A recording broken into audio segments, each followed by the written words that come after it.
projeta e que eu devo ultrapassar. Portanto, ao meu passado eu devo todo o meu saber e também toda a minha ignorância, as minhas necessidades, as minhas relações, a minha cultura, o meu corpo. Que espaço o meu passado deixa para a minha liberdade hoje? Eu não sou escravo dele.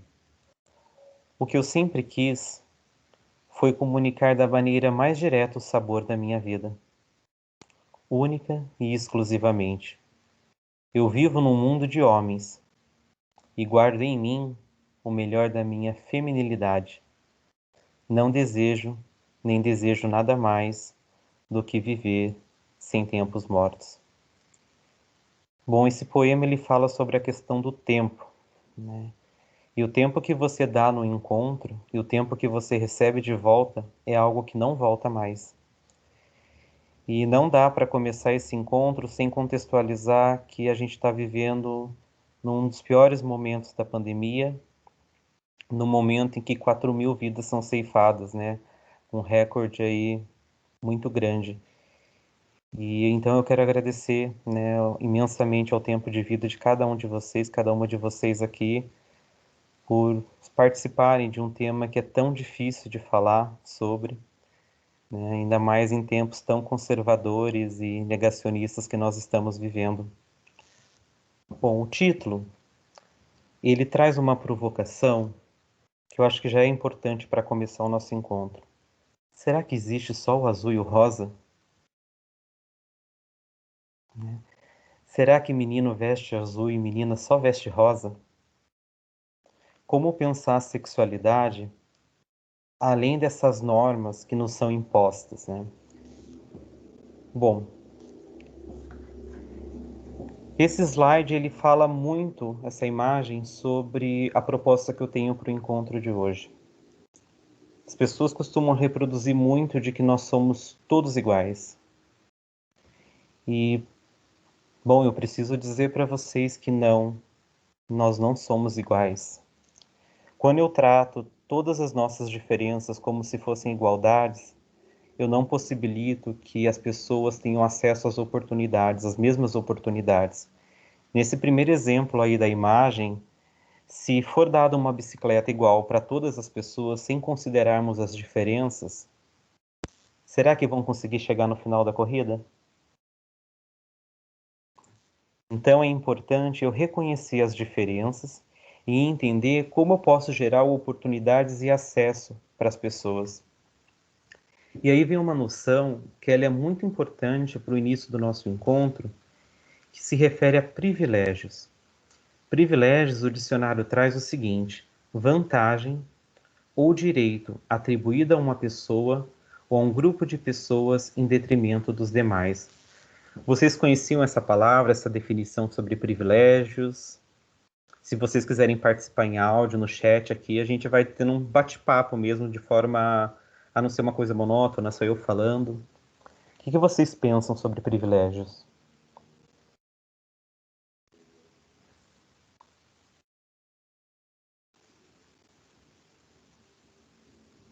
O povo tá tímido. Vai lá, Mayara, o que vem?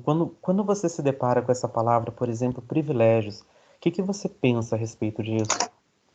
Quando fala privilégios, eu penso numa questão de relação de poder, onde algumas pessoas conseguem diversas coisas em detrimento de outras pessoas, né? Você usa também essa palavra aí, então a gente tem essa certa relação, né? Que, como tá no momento desigual, como você bem colocou, algumas coisas não são todos que têm acesso, então quem tem acaba sendo privilegiado. É essa forma que eu entendo. Tá, legal. Acho que é um ponto importante que você trouxe aí, que é a noção de poder.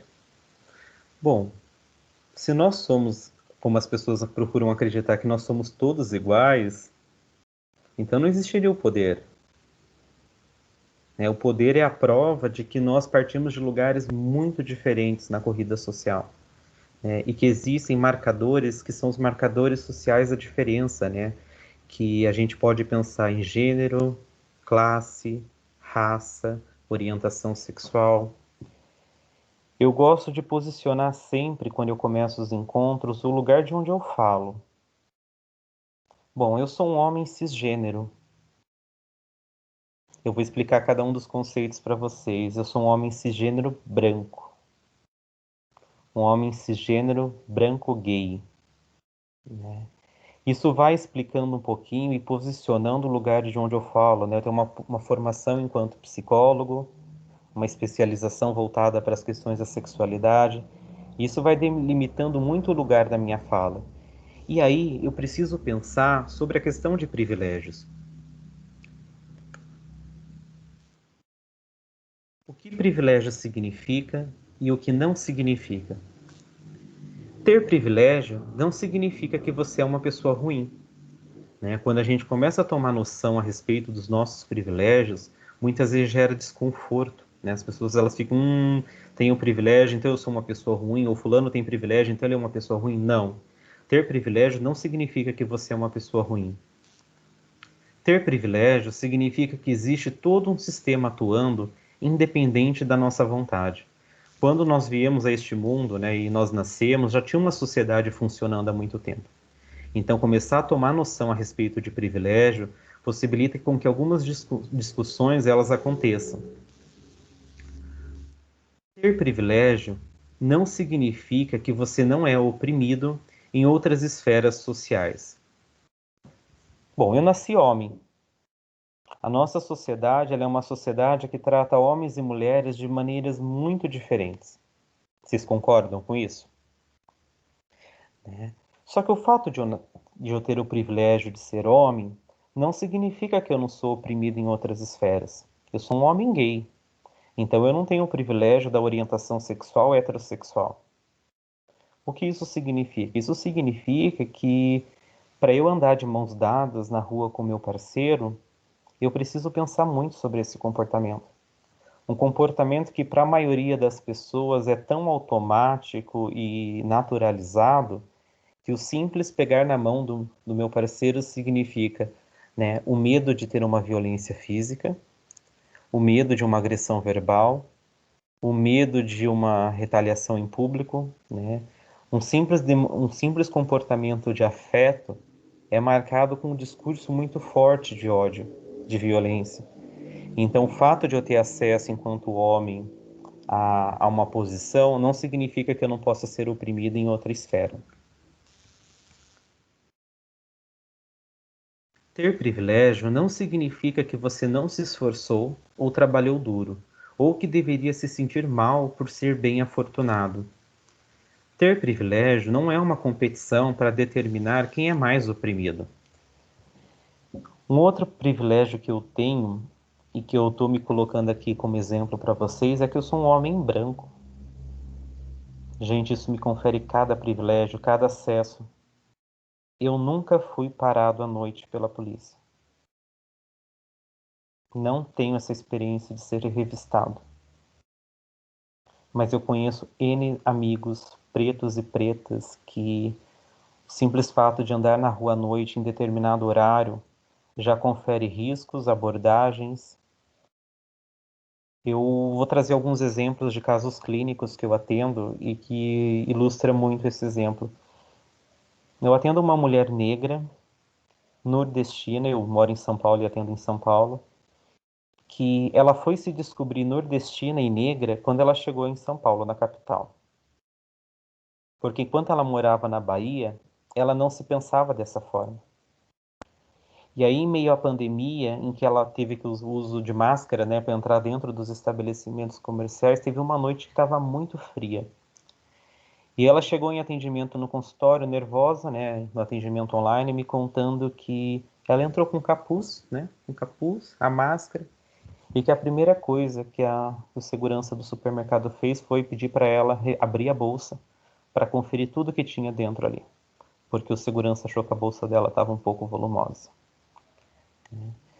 E eu tenho outro caso dela estar andando à noite e a polícia parar, né, porque acha que ela estava na hora errada, no lugar errado, e aquilo era muito suspeito. O corpo negro na nossa sociedade, principalmente uma sociedade estruturada, né, dentro de um sistema escravocrata, torna a pele negra como a pele mais barata do mercado.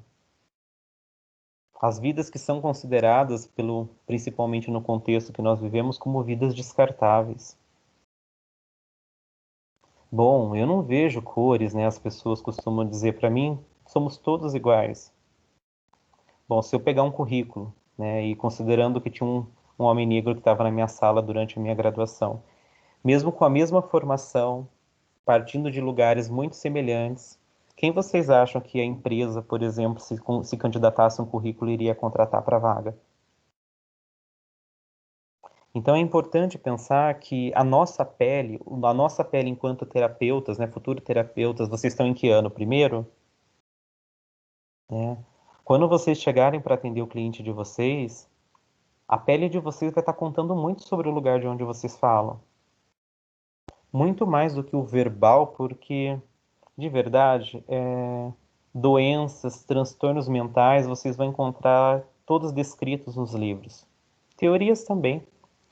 Teorias, técnicas, é fácil. A gente vai estudando com o tempo, vai se aprimorando em torno disso. Mas esse olhar para o lugar do terapeuta, de onde ele fala, que mensagem ele transmite na hora da relação com o cliente é muito importante. E a gente pouco discute, fala sobre isso. Eu considero esse momento aqui que está acontecendo com vocês um momento muito importante e significativo. Já agradeço imensamente ao convite da Maiara, né, que entrou em contato e tudo mais, porque durante a minha graduação eu não tive nenhuma disciplina voltada para as questões da sexualidade. Eu fui descobrir no último ano de graduação o tema que eu queria estudar para poder fazer aquele famoso trabalho de conclusão de curso que assusta todo mundo, né? Eu fui estudar o processo de aprendizagem dos homens na masturbação, em como eles desenvolviam ejaculação rápida. Então ali encontrei orientador na graduação para orientar este tema. Fui atrás, fui numa pós-graduação. Na pós-graduação, quando eu comecei a estudar as questões da sexualidade, adivinha qual era o foco de orientação sexual? O que vocês imaginam? Que quando se discute sexualidade, para quem que está se falando? Arrisca, Maiara. Bom, de uma perspectiva heterossexual, cisgênero, manuais, né, que a gente vê nas faculdades, vê em todos os lugares, sempre nesse sentido. Pois é, então assim, mesmo numa formação em sexualidade, o olhar ainda é muito tido para as relações heterossexuais. Heterossexuais são relações entre pessoas diferentes, né? Vamos pensar aí na nossa cultura, um homem e uma mulher formando esse modelo de relacionamento. Então ainda era uma sexualidade muito tida dentro da norma, do binarismo, masculino e feminino, homem e mulher, heterossexual. Ter privilégio significa que você pode oferecer apoio para grupos mais vulneráveis entre nós e fortalecer a luta. Ter privilégio não significa que você não é um indivíduo único. Ter privilégio significa que você tem uma escolha do que fazer com isso. Quando eu começo a tomar, quanto mais privilégios a pessoa tem, menos consciência ela tem a respeito das desigualdades. É estrutural, então a gente precisa começar a fazer o exercício de reconhecer quais são os nossos privilégios e quais são as nossas vulnerabilidades. Está fazendo sentido para vocês até aqui? Quem tiver alguma dúvida a respeito dessa Sim. parte de privilégios? Então, eu tenho o privilégio de ser um homem, tenho o privilégio de ser um homem branco, mas não tenho o privilégio da orientação sexual porque eu sou um homem gay. Então, isso já vai conferindo um pouquinho do lugar de onde eu falo enquanto terapeuta. Vocês conseguem visualizar essa pirâmide social? Está aparecendo aí para vocês? Essa pirâmide, ela mostra bem como a nossa sociedade funciona. A nossa sociedade, ela é pensada para o homem branco em benefício do homem branco. Na base da pirâmide social, nós temos as mulheres negras. Eu procurei trazer aqui o mínimo possível de textos para a gente ficar mais com as imagens e poder ter uma conversa mais leve e partindo desse lugar, né, de entender assim, tá, temos então o homem branco no topo da pirâmide. Abaixo do homem branco nós temos a mulher branca. Embaixo a gente tem o homem negro e embaixo a mulher negra. Quando se estuda, por exemplo, a questão de que nós vivemos no Brasil, a realidade brasileira, ela é composta, a grande maioria, de pessoas pretas. Tá, se a maioria da população é preta, por que a maioria da população empregada ou recebendo boas condições de salário não são pessoas pretas? Quando se estuda também a questão de salários, por exemplo, a gente vê um homem branco, né, numa média de estudos que são feitos, ganhando em torno de 2.500, e aí quando vai estudar o salário das mulheres pretas, chega em torno de R$ 940, aproximadamente 950. Normalmente a gente encontra mulheres negras, né, ocupando que lugares? Posição de empregadas domésticas, cozinheiras, prestadoras de serviços gerais, talvez secretária, mas quando a gente vai estudando as culturas organizacionais e vai chegando aos níveis mais hierárquicos ali da empresa, né, CEO, diretor, vai predominando aquela imagem do homem hétero, branco, com uma determinada faixa etária. Então, é claro, isso deixa muito visível quanto as nossas relações são muito diferentes. Uma mulher, ela é julgada pelo comprimento da saia dela no trabalho. Quando ela alcança uma determinada posição financeira ou um determinado cargo de prestígio, as pessoas questionam o que ela fez para chegar até esse lugar. Quando os elogios são feitos a uma mulher, muitas vezes não são consideradas as suas habilidades, mas a sua aparência física, a questão estética. Então, isso é visível também o quanto a nossa sociedade ela é estruturada dentro desse patriarcado, desse sistema feito por homens para beneficiar homens. Ô Fê, só Oi. para assim complementar um pouco, até mesmo num lugar de fala, né? É engraçado não é triste, mas engraçado é só uma expressão, né? O quanto às vezes no cotidiano, querendo ou não, eu tô na área acadêmica, né? Sou uma mulher jovem, tudo mais, e com esses atendimentos online, eu acho que as pessoas esperam um outro perfil da psicóloga, sabe? Uma mulher mais velha, não sei, assim, existe um estereótipo social. E eu tô atendendo o SEDUC, né? A SEDUC, gente, é a Secretaria do Estado de São Paulo, para os atendimentos que o Dória disponibilizou psicólogos nas escolas e tudo mais. E os diretores de escola, eles acabam não dando tanta credibilidade para mim, por eu ser uma pessoa jovem, por eu ser mulher, né? E porque eles, você é tão bonitinha, você vai fazer isso mesmo? Eu sou muito educada, sabe? Então eu respiro, falo, vamos lá, né?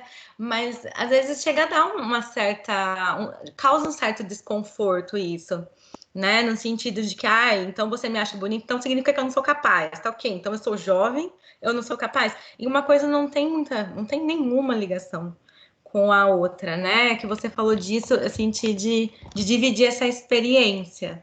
Né? E normalmente quem são os diretores de escola? Homens muito mais velhos, né? Que acabam, de certa forma, entra também na questão do privilégio do poder, porque falar sobre isso também me coloca numa relação de inferioridade, significa que ele está me deixando inferior a ele nessa posição, sendo que ele não sabe as coisas que eu sei, não tô dizendo que eu sei mais que ele, mas ele não tem noção do conhecimento que eu trago ou não, só de olhar para minha cara, entendeu?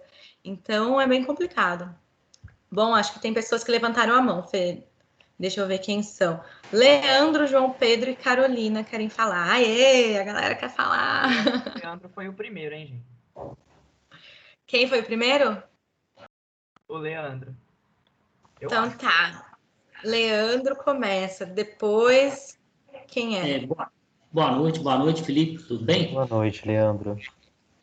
Não, é só uma observação em relação à fala da professora Maiara. Eu tenho muitas amigas, a minha namorada trabalha na polícia aqui em Jaú, e tem muito esse tipo de comportamento, mas uma coisa que a gente conversa e que eu sempre falo para essas minhas amigas e para minha namorada qualquer local que elas estiverem, que tiver uma pessoa, principalmente um homem, com uma atitude desse tipo, inferiorizando a mulher, desrespeitando o cargo por ela ser mulher, pela cor, nesse mesmo momento, já questionar a pessoa, sabe? Não guardar isso. E o questionamento ser feito de uma maneira adulta, você dar um argumento, você botar a pessoa para pensar. E no caso da polícia, que às vezes é complicado, eu também sou policial, eu já falei com minha namorada, se a gente tiver alguma ocorrência, tiver algum outro policial que desrespeitar ela por ser mulher, para ela avisar e a gente tomar algum procedimento administrativo, porque é inadmissível isso. Você destratar qualquer pessoa por cor, por sexo, por opção sexual. Então, eu acho que se calar, é claro que é uma situação difícil, mas eu acho que se calar não é a melhor opção.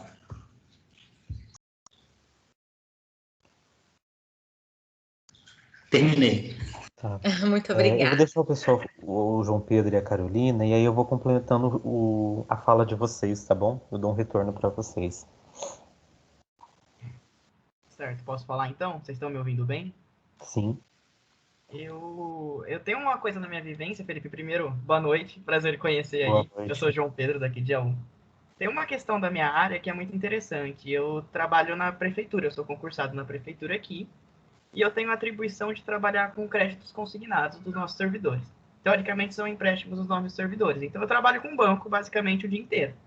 E eu vejo uma hierarquia no banco que é muito interessante. No operacional, quando eu trabalho nos bancos, qualquer que seja, talvez Caixa Econômica Federal e Banco do Brasil tenham uma certa diferença, mas na maioria dos bancos privados, no operacional, eu só trabalho com mulheres. São só mulheres, literalmente. Só que aí, quando tem alguma coisa para resolver, a gente tem muita reunião, muita tomada de decisão que precisa ir junto, o diretor é sempre um homem.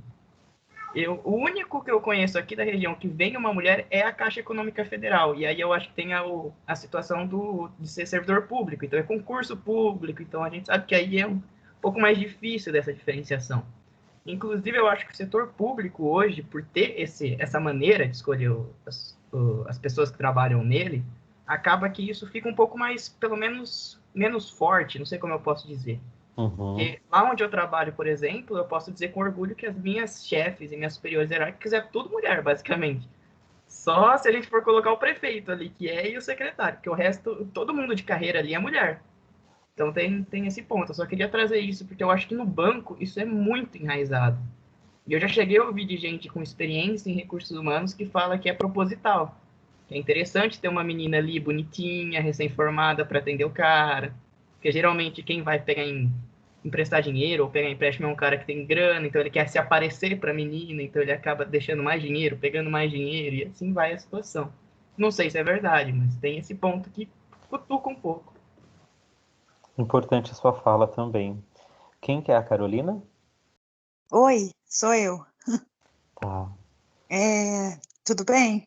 tudo Não, bem, eu prazer. estava ouvindo aqui de você dos privilégios, né? E você falou, eu tenho o privilégio de nascer branco e tudo mais. E depois você vem colocar que da altura da saia da pessoa, da mulher, que às vezes para chegar num cargo, se for bonita, as pessoas já falam o que ela fez para conseguir isso, né? Então, às vezes, também o que poderia ser um privilégio de nascer bonita, porque ninguém pede para nascer bonito ou feio, né? Mas ela chegou lá por competência. Então, de repente, o mesmo privilégio que você tem de ser branco e eu tenho, essa pessoa tem a de ser bonita, e isso passa, de repente, a não ser mais um privilégio.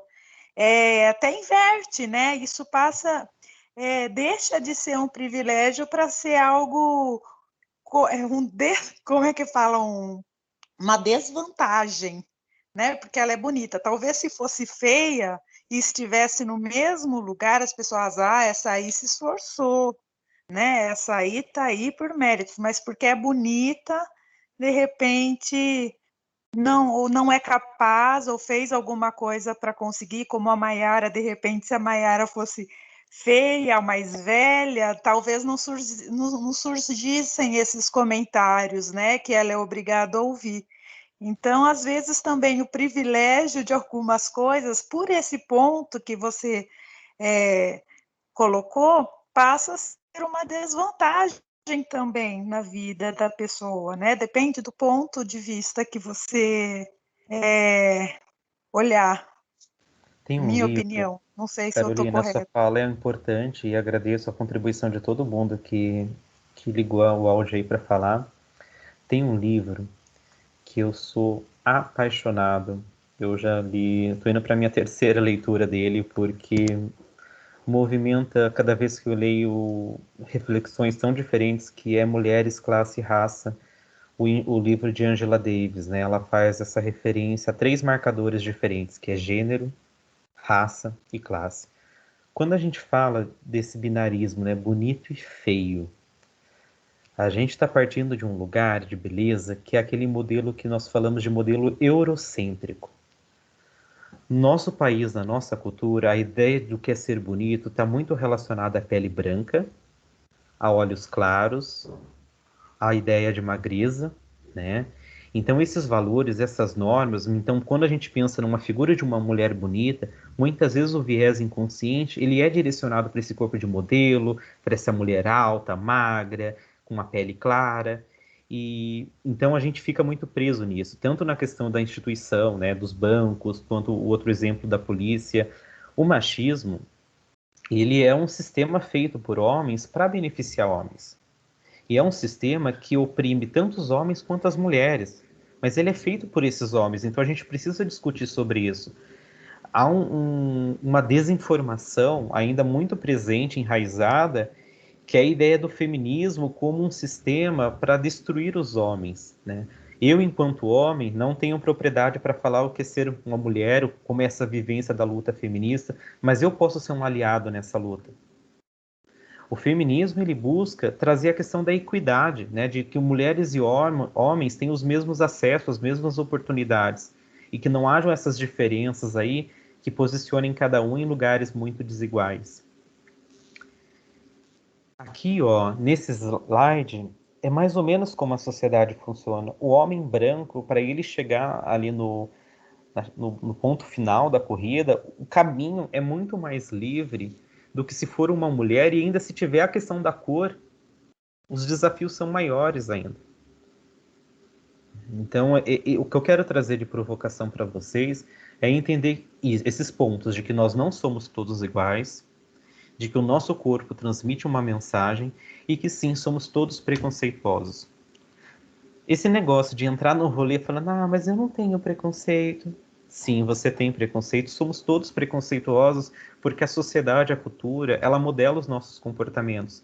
Nós somos treinados nesse processo de aprendizagem a reproduzir os preconceitos. Só que você tem algo a fazer diante disso. Você tem uma responsabilidade para se desconstruir, para quebrar essa sequência de preconceitos. E aí que vem a nossa participação. A partir do momento que eu entendo que a minha pele me confere privilégios, como que eu posso participar na sociedade para colaborar com que pessoas pretas tenham acessos e oportunidades? A psicologia, ela enquanto formação, ela é muito elitista. Ela é pensada para uma classe média e para acesso de pessoas brancas. Durante muito tempo, eu fiquei muito incomodado no consultório, principalmente atendendo num bairro nobre em São Paulo, de que as pessoas que chegavam até mim eram pessoas de classe média, brancas e principalmente heterossexuais. E por mais que eu fizesse movimentações, eu não conseguia com que pessoas LGBTs, corpos negros, corpos dissidentes chegassem até mim. O que eu fiz? Eu comecei a me movimentar para fora do consultório. Eu comecei a fazer parte de projetos de voluntariado, para que também com a minha ferramenta profissional eu pudesse cuidar daqueles corpos que não chegam até mim, para aquelas identidades. Então eu faço parte de um projeto voluntário em São Paulo, não sei se vocês conhecem, já ouviram falar sobre, que é a Casa 1. A Casa 1 é uma casa de acolhida para pessoas LGBTs que são expulsas de casa pela questão da orientação sexual e pela identidade de gênero. E eu vou entrar um pouco mais em detalhes mais à frente, mas essa experiência, além do consultório, ela também é importante para a nossa formação. De entender que se as pessoas que precisam também não estão chegando até nós, qual é a nossa responsabilidade perante isso tudo? Nós vamos continuar fazendo a manutenção desse sistema de engrenagens que fica só beneficiando pessoas brancas, heterossexuais e tudo mais?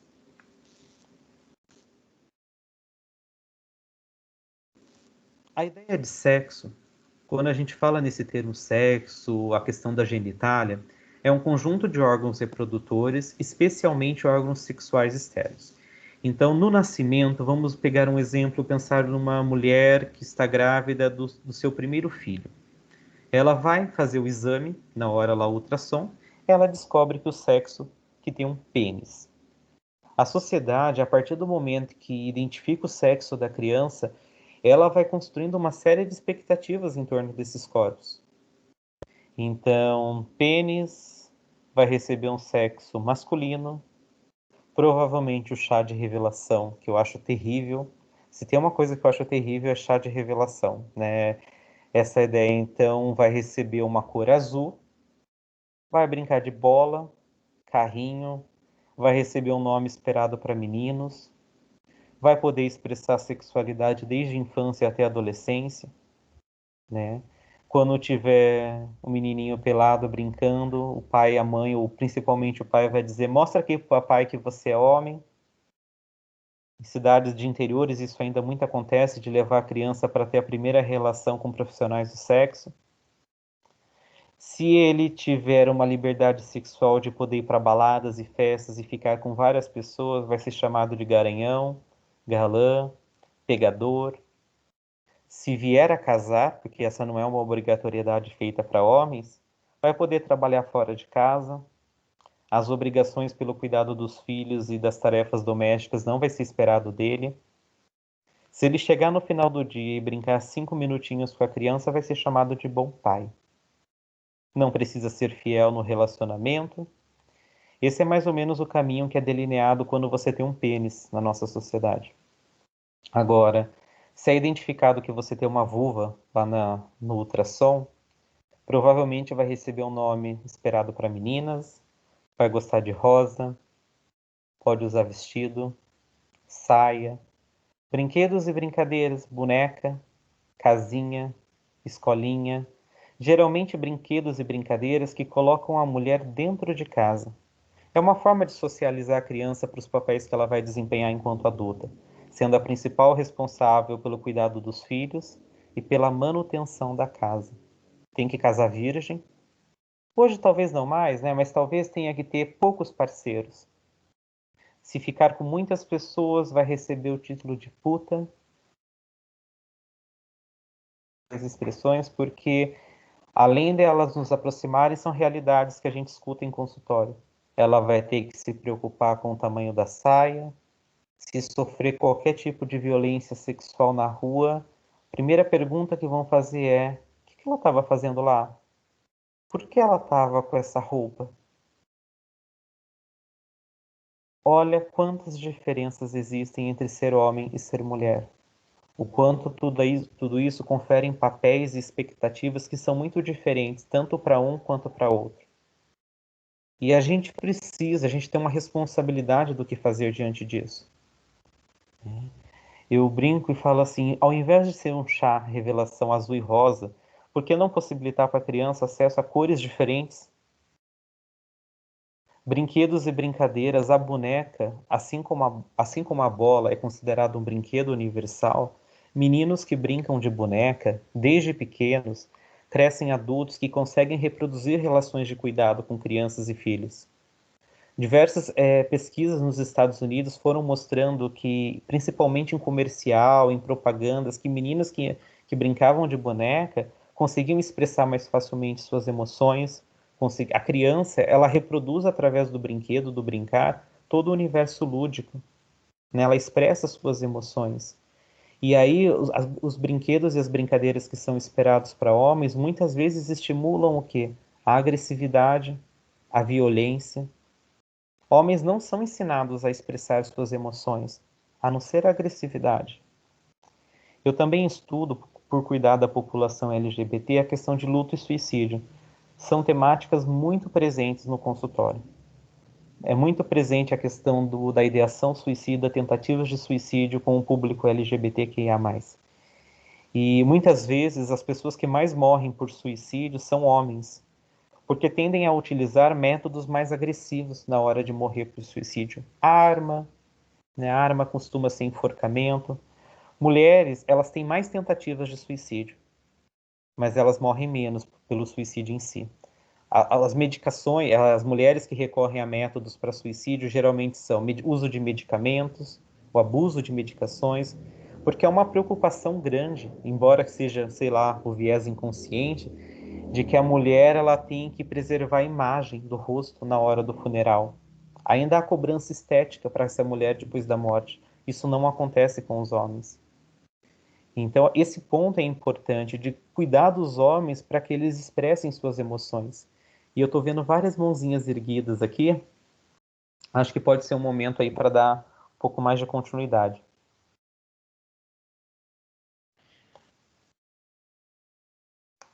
Eu não estou te ouvindo, Mayara. Eu achei que tivesse ligado o microfone, não tinha, desculpa. Nós temos o João Pedro, a Carolina, o Guilherme e o Franks. Tá correto? Eu tava com a mão levantada por engano, desculpa. A Carolina tá correta ou da outra vez ainda? É da outra vez. Eu vou baixar aqui, desculpa. Foi só um espasmo muscular, gente, tolera. Então temos o Guilherme e o Franks. Quem levantou a mãozinha primeiro? Ou se quiser falar nessa ordem, Guilherme e Franks também, é mais fácil, né? Boa noite, pessoal. Boa noite, Felipe. Boa noite, É um Guilherme. prazer estar assistindo a palestra.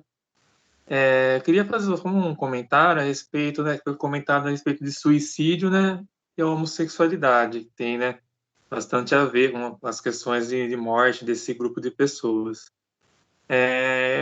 Eu pensando aqui, a pessoa que é homossexual, ela tem, sim, uma questão mais grave com questão do suicídio, porque ela tem que lidar, às vezes, com dois dilemas, né? Que é a questão de se aceitar como é, lidar com os problemas em casa, porque às vezes a pessoa que é homossexual não tem, às vezes, uma aceitação familiar, não tem um grupo de amigos para dar apoio. Porque às vezes, por mais que a pessoa às vezes não tenha aquele apoio familiar que é importante para ela, se ela tiver algum amigo, alguma pessoa que possa conversar, né, e falar seus sentimentos, né, desabafar com alguma pessoa, pode ser um fator protetor para que não haja alguma tentativa ou que seja efetuado o ato suicida de fato. Então, tem que lidar, né, com o estigma, né, do suicídio, que eles não podem nem comentar com alguém, porque a pessoa já é considerada fraca, que ela não consegue controlar suas emoções, e além da homossexualidade. E porque você escolheu ser assim, você pode mudar, né? E não é bem assim, né, a questão da sexualidade. É uma condição, né? E Guilherme, a sua fala é tão importante que antes do Franks, eu ouvi a pergunta do Franks, ou melhor, vamos para a pergunta do Franks, daí eu volto na sua. Ok, Obrigado pelo seu comentário. eu agradeço. Boa noite, turma. Boa noite, professor. Prazer Boa conhecê-lo. noite, Franks. Eu ia acrescentar um comentário, eu peguei um pouquinho à frente, mas eu observei atento o comentário da Carol. Também achei interessante, porque eu acho que nessa luta de conscientização por direitos iguais, por uma mentalidade mais madura, saudável, eu também fico um pouco preocupado quando eu vejo o destempero. Não estou falando que é o nosso caso, a gente está numa discussão muito, muito proveitosa, mas às vezes uma retaliação por um lado oposto para se conquistar um direito de uma forma sadia. Eu também tenho o privilégio de trabalhar com pessoas, com grupos, e eu vi durante pelo menos uns 3 anos que eu fiquei à frente de alguns trabalhos, uma retaliação feminista em alguns grupos, e vi alguns amigos, alguns homens à frente de liderança começarem a ficar inibidos. E eu tive que convidar psicólogas, inclusive amigas minhas, para pôr equilíbrio na coisa, porque parecia como se fosse um contra-ataque, sabe? Quando não é essa a ideia, né? Quando a gente está querendo os direitos iguais, enfim, vagas, como o colega falou, não lembro o nome dele, mas falou que na Caixa Econômica tem uma diretora, eu achei, poxa, é isso o ideal, né? Só que às vezes o destempero acontece no lado feminino ou no lado hétero, ou que seja, enfim, e acaba se tornando como se fosse uma espécie de competição, né?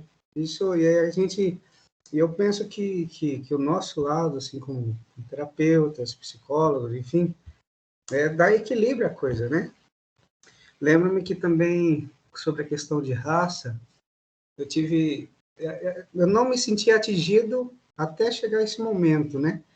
Mas eu lembro que prestei um concurso na ETEC, em São Paulo, na Zona Leste, e eu tirei a mesma nota que um rapaz.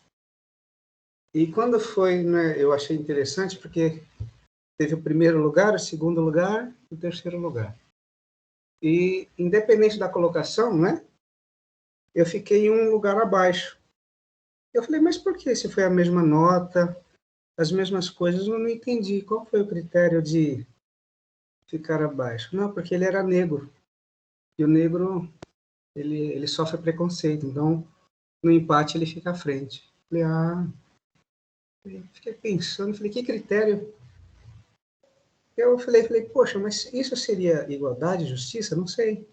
Talvez para querer salvar de um preconceito se criou uma situação adversa. Então, eu observei o comentário da Carol e eu achei interessante também, por isso que eu comentei.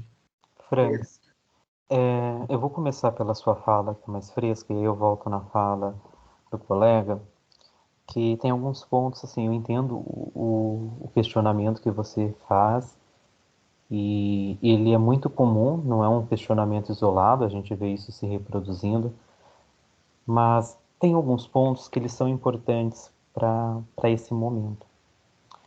De entender, por exemplo, que não existe racismo reverso. Pessoas brancas não sofrem preconceito por serem brancos. A gente pode ouvir falar, mas fulano já sofreu, foi chamado de branquelo, leite azedo, alguns tipos de fala que carregam estigmas. Mas pessoas brancas não são impedidas de acessarem espaços por serem pessoas brancas. Ao mesmo tempo, não existe, quando a gente fala que não existe racismo reverso, é isso, porque a pele branca ela ocupa uma posição de poder muito diferente da pele negra. Tem uma cantora que o nome dela é Bia Ferreira, não sei se vocês já ouviram falar dela, que ela traz um ponto que é importante, que ela diz que cotas não é esmola. Então ela diz assim, experimenta nascer preto na favela para você ver. O que rola com preto e pobre não aparece na TV. Opressão, humilhação, preconceito, a gente sabe como termina e quando começa desse jeito. A pessoa que é preta, para ela acessar esses espaços, principalmente de educação, tem toda uma estrutura que vai. É como se você fosse subir uma escada rolante. Quando a pessoa é branca, a escada rolante ela vai no sentido certo. Você pisa e vai subindo. A pessoa que é negra é como se ela tivesse o tempo todo numa escada rolante ao contrário. Ela pisa no mesmo degrau e volta para onde ela estava. Pisa no mesmo degrau e ela volta para onde ela estava. Então esse ponto é importante de discutir, de que pessoas brancas não sofrem preconceito. Assim como pessoas heterossexuais não sofrem preconceito por serem heterossexuais. Né? Eu entendo que há pontos que são desconfortáveis quando nós falamos a respeito de privilégios. Não é para ser uma discussão fácil, não é para ser uma discussão agradável. É algo que se está causando desconforto, é porque tem alguma coisa sendo movimentada aí nesse ponto. E aí, voltando para a questão do suicídio, a família, ela é o primeiro núcleo de socialização. É na família que a gente aprende as experiências de amor, de afeto, de cuidado. Só que na família, a gente também pode vivenciar o desamor, o abandono, a rejeição, Pessoas LGBTs, muitas vezes nos ambientes familiares, sofrem violências físicas, violências psicológicas, violências verbais. E aí, se você não tem o amparo da família, essa primeira rede de apoio, como que fica a sua estrutura e o seu desenvolvimento? A gente vai para um segundo ponto, que é a questão da escola como um núcleo complementar aí de socialização. Na escola, há bullying, há comportamentos de violência e de preconceito.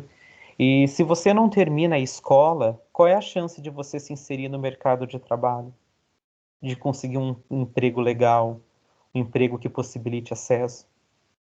E aí a gente ouve coisas do tipo, ah, mas a travesti foi para a prostituição, escolheu o caminho mais fácil. Será? Será que é o caminho mais fácil?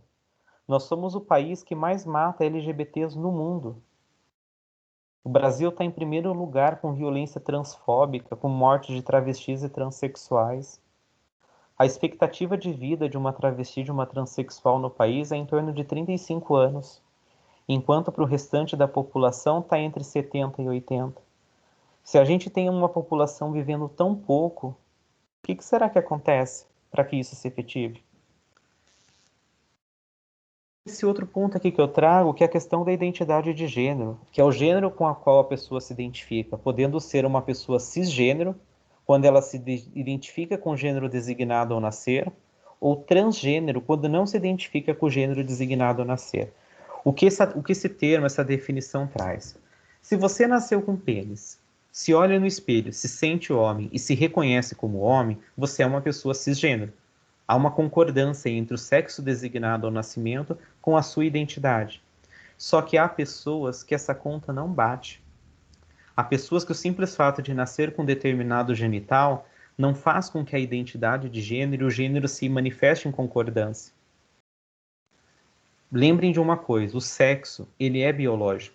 A gente vai estudar a questão de cromossomos, a questão de órgãos genitais, mas o gênero, a identidade, ela é social. Ela é uma construção cultural. Ser homem no Brasil é muito diferente de ser homem na Europa, que é muito diferente de ser homem na Ásia. A cultura, ela vai influenciar nos nossos comportamentos, na forma como nós expressamos a nossa identidade. Então, enquanto o sexo tem a ver com macho e fêmea e pessoas intersexo, intersexo é um termo utilizado para se referir às pessoas que eram aquele nome, aquele estigma que vinha, né, do termo hermafrodita. Não se utiliza mais esse termo. O termo correto é pessoa intersexo, que pode possuir uma ambiguidade genital, caracteres tanto masculinos quanto femininos ao nascer. Essa parte faz sentido para vocês? Vocês conseguiram acompanhar até aqui o que é uma pessoa cisgênero e uma pessoa transgênero? O termo transgênero, ele é um termo guarda-chuva que abarca as identidades trans, as identidades queer, a pessoa que é um homem trans, uma mulher trans, a travesti. Veja, o termo correto é a travesti, usando o artigo feminino, o a. Não se diz o travesti, porque a expressão estética ali, toda a expressão identitária é uma expressão feminina. E aí nós temos também a questão da orientação sexual, que indica por quem a pessoa se atrai afetiva e amorosamente. Se você se relaciona com uma pessoa igual, você pode ser um indivíduo homossexual. Se você se relaciona com uma pessoa diferente, heterossexual. Se você se relaciona tanto com homem quanto com mulher, você pode expressar uma orientação bissexual. Eu trouxe só essas três, né, porque outras orientações nós temos as pessoas que são assexuais, que não podem se envolver romanticamente, mas não têm a necessidade exclusiva sexual. Podemos ter as pessoas que são pansexuais, que se interessam por mais de uma identidade de gênero. Enquanto aqui a nossa discussão no Brasil é se menino veste azul e menina veste rosa, há outros lugares, como Nova York, por exemplo, que já reconhecem mais de 31 formas de identidade de gênero. E a gente ainda está aqui discutindo 2 formas identitárias, né? Queer, que é essa ideia que eu estou trazendo aqui para vocês, ele representa esses corpos que são tidos como corpos estranhos, corpos que não são vistos, não são olhados, não são reconhecidos. Vocês não precisam guardar todos esses termos. O mais importante, que é uma coisa tão básica, que nós seres humanos estamos aqui discutindo, que é a questão do respeito. O respeito é a base para qualquer trabalho na área da psicologia. Se você não sabe como tratar uma pessoa que se reconhece como um homem trans, uma mulher trans, não sabe que nome, que artigo usar, pergunte para a pessoa como ela gostaria de ser chamada. Quando alguém fizer algum tipo de piada que não é piada perto de você, pede para a pessoa explicar o que ela está falando. Eu adoro fazer isso quando eu ouço alguém fazendo alguma piada gordofóbica, homofóbica, sexista. Eu falo, você pode explicar para mim que eu não entendi. Essa é a melhor forma de quebrar uma sequência ali de preconceito, de violência. O respeito é a base para qualquer coisa. Eu posso ter uma determinada crença religiosa e nessa prática espiritual eu não concordar com outras identidades ou com outras orientações sexuais. Mas eu tenho algo a fazer a respeito disso, que é respeitar o direito do outro ser humano ser o que ele é. São pontos básicos aí que a gente fica debatendo. Ninguém é obrigado a decorar todos esses nomes, a entender todas as expressões identitárias, mas saber que cada pessoa se expressa de uma forma única. E quando a gente fala em sexualidade, nós estamos falando de algo muito além de sexo, de genital, de orientação sexual. Nós estamos falando de afeto, de emoções, de corpo, de beleza. A sexualidade é um termo muito amplo, que abarca tudo isso. Bom, basicamente, para trazer para a nossa discussão, eu separei esses termos, né? Um pouquinho dessa discussão. Alguém tem algum ponto, alguma pergunta que gostaria de fazer? Posso ler o chat para você? Pode sim, que eu não vi. Eu acho que a Bianca, ela não consegue ligar o microfone. Ela veio, a gente estava conversando sobre a questão, acho que foi na pergunta do Franks, né? Sobre essas, digamos assim, as coisas reversas, entre aspas, né?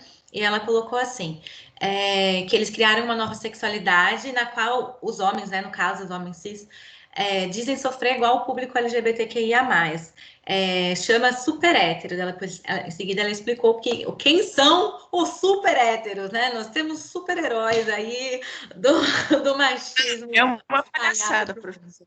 O quê? Nossa, eu só tô vendo isso na internet. Eu só tô conseguindo ver isso na internet. Super hétero. E eu fico muito irritada. Bianca. Explica pra gente. Tá com o microfone? Isso, super hétero. Passo a palavra pra você. É assim, ó. Vamos ver se vocês vão conseguir entender, porque nem eu consegui entender ainda. Os homens, eles criaram essa nova sexualidade, que pra mim não é, chamada super hétero, onde eles só se relacionam com mulheres que têm vagina. Aí você pensa assim, bom, uma pessoa que tem vagina, certo? Então vocês também se relacionam com homens trans, certo? Aí eles falam, não, isso não. Não é esse tipo de coisa. A gente só se relaciona com mulheres de verdade, segundo eles. Aí você fica tipo assim, né? Tipo, não, tá certo, né? Então por que vocês não mudam e colocam super transfóbicos? Porque seria mais, né? Daria mais sentido, né? No que vocês estão falando, no que vocês estão representando, né? E eles têm até bandeira. Não sei como que é. É preto e laranja. E tá todo mundo falando isso no TikTok, no Twitter, você vê isso bastante. E agora eles estão falando que é isso, que agora existe essa sexualidade e que todo mundo tem que respeitar, porque senão a gente é heterofóbica, segundo eles. Eu não sei nem se isso existe, mas se existir, bom, então eu sou uma. É só isso mesmo. Eu tive uma experiência no trabalho também, só para rapidinho aqui. O rapaz chegou para mim, né, para falar disso aí, ele falou...